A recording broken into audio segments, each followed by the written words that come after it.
दोस्तों, इस दुनिया में हर इंसान चाहता है कि लोग उसे समझें, उसकी इज्जत करें और उसकी बातों को ध्यान से सुनें। लेकिन सच ये है कि हर कोई ये कला नहीं जानता। कुछ लोग बहुत मेहनत करते हैं, लेकिन फिर भी पीछे रह जाते हैं। और कुछ लोग सिर्फ अपनी बातों से ही दुनिया जीत लेते हैं। आखिर ऐसा क्यों होता है? क्या कभी आपने सोचा है कि एक ही जगह पर खड़े दो लोगों में से एक को सब पसंद करते हैं और दूसरे को नजरअंदाज कर देते हैं? इसका जवाब है शब्दों की ताकत। हमारे शब्द सिर्फ आवाज नहीं होते, ये हमारी पहचान होते हैं, हमारा व्यक्तित्व होते हैं और यही तय करते हैं कि लोग हमें कितना महत्व देंगे। कहते हैं तलवार से लगे घाव भर जाते हैं, लेकिन शब्दों से लगे घाव जिंदगी भर नहीं भरते। और इसी बात को समझाने के लिए मैं आपको एक कहानी सुनाने जा रहा हूं। बहुत समय पहले की बात है। एक शांत और सुंदर गांव था जो पहाड़ों के बीच बसा हुआ था। उस गांव में एक युवक रहता था जिसका नाम था आरव। आरव बहुत मेहनती था, लेकिन उसकी एक बड़ी समस्या थी। वह ठीक से बात करना नहीं जानता था। वह लोगों से बात करते समय या तो बहुत तेज बोलता था या फिर इतना धीमे कि कोई सुन ही नहीं पाता था। कभी कभी वह गुस्से में कुछ ऐसा कह देता था जिससे लोग उससे दूर होने लगे। धीरे धीरे गांव में उसकी छवि खराब हो गई। लोग उससे काम करवाना तो चाहते थे, लेकिन उससे बात करना नहीं। एक दिन आरव बहुत दुखी होकर जंगल की ओर चला गया, जहां एक ज्ञानी साधु रहते थे।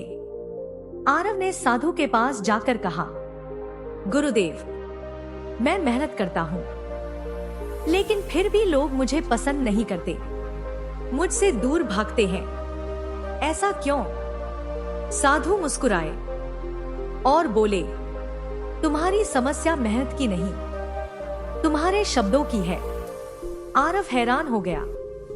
शब्दों की? साधु बोले, हाँ, शब्द ही वो पुल हैं जो दिलों को जोड़ते भी हैं और तोड़ते भी हैं। पहला सबक सोचकर बोलो। साधु ने आरव को एक काम दिया।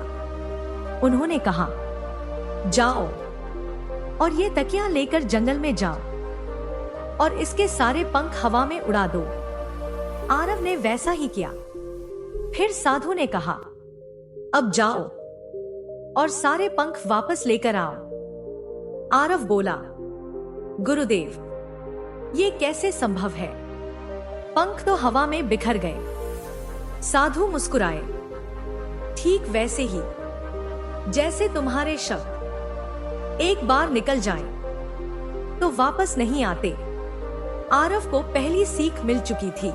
दोस्तों, इस दुनिया में हर इंसान चाहता है कि लोग उसे समझें, उसकी इज्जत करें और उसकी बातों को ध्यान से सुनें। लेकिन सच ये है कि हर कोई ये कला नहीं जानता। कुछ लोग बहुत मेहनत करते हैं, लेकिन फिर भी पीछे रह जाते हैं। और कुछ लोग सिर्फ अपनी बातों से ही दुनिया जीत लेते हैं। आखिर ऐसा क्यों होता है? क्या कभी आपने सोचा है कि एक ही जगह पर खड़े दो लोगों में से एक को सब पसंद करते हैं और दूसरे को नजरअंदाज कर देते हैं? इसका जवाब है शब्दों की ताकत। हमारे शब्द सिर्फ आवाज नहीं होते, ये हमारी पहचान होते हैं, हमारा व्यक्तित्व होते हैं और यही तय करते हैं कि लोग हमें कितना महत्व देंगे। कहते हैं तलवार से लगे घाव भर जाते हैं, लेकिन शब्दों से लगे घाव जिंदगी भर नहीं भरते। और इसी बात को समझाने के लिए मैं आपको एक कहानी सुनाने जा रहा हूं। बहुत समय पहले की बात है। एक शांत और सुंदर गांव था जो पहाड़ों के बीच बसा हुआ था। उस गांव में एक युवक रहता था जिसका नाम था आरव। आरव बहुत मेहनती था, लेकिन उसकी एक बड़ी समस्या थी।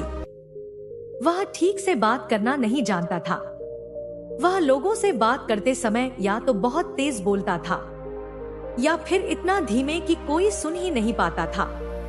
कभी कभी वह गुस्से में कुछ ऐसा कह देता था जिससे लोग उससे दूर होने लगे। धीरे धीरे गांव में उसकी छवि खराब हो गई। लोग उससे काम करवाना तो चाहते थे, लेकिन उससे बात करना नहीं। एक दिन आरव बहुत दुखी होकर जंगल की ओर चला गया, जहां एक ज्ञानी साधु रहते थे। आरव ने साधु के पास जाकर कहा, गुरुदेव, मैं मेहनत करता हूँ, लेकिन फिर भी लोग मुझे पसंद नहीं करते, मुझसे दूर भागते हैं। ऐसा क्यों? साधु मुस्कुराए और बोले, तुम्हारी समस्या मेहनत की नहीं, तुम्हारे शब्दों की है। आरव हैरान हो गया। शब्दों की?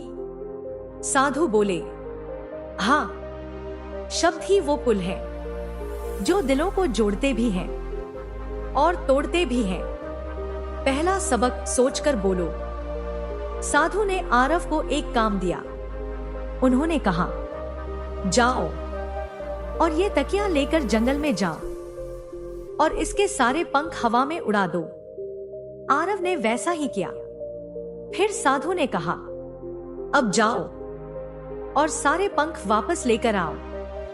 आरव बोला, गुरुदेव, ये कैसे संभव है? पंख तो हवा में बिखर गए। साधु मुस्कुराए, ठीक वैसे ही जैसे तुम्हारे शब्द एक बार निकल जाएं, तो वापस नहीं आते। आरव को पहली सीख मिल चुकी थी।